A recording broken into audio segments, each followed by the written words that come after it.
I remember once when Linnell and I were just out riding around one day, we knew that we needed more space. We were meeting in a warehouse in Remerton. We saw the old Winn-Dixie building. It had been vacant for a while, but this time there was a sign out front that said that it was available, that it was for rent.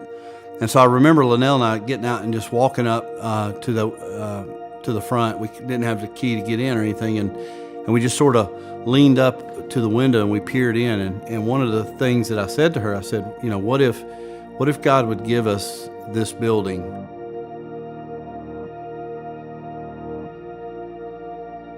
The life I had before I knew Christ was nothing I was proud of. I just didn't think that Christianity was necessary. If you were to ask me 5 or 10 years ago who Jesus was, I would probably say that he was something overrated. I always kind of thought of him as a magician or a fairy tale. Could God really love me through me not loving him back?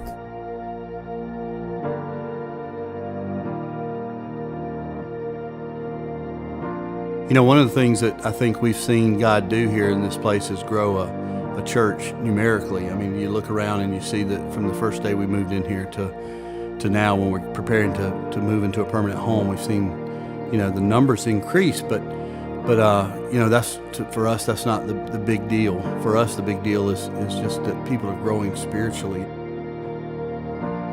I fell into partying and drinking.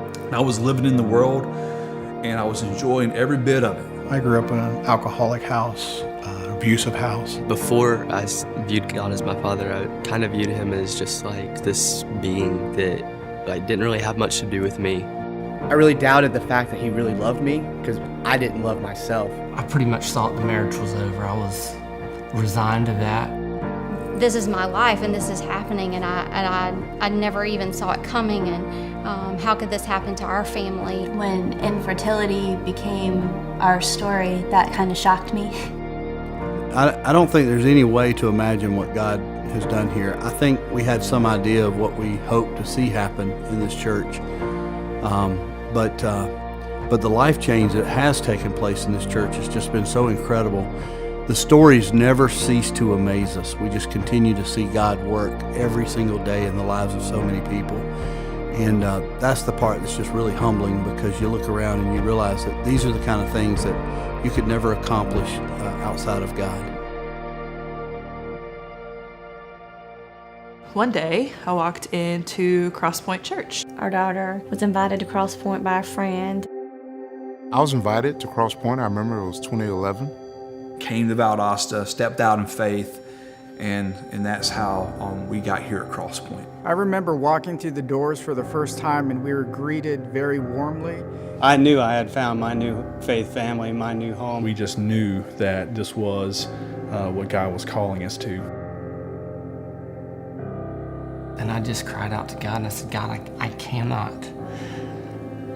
do this on my own. I had to go before God and just be undone in front of him.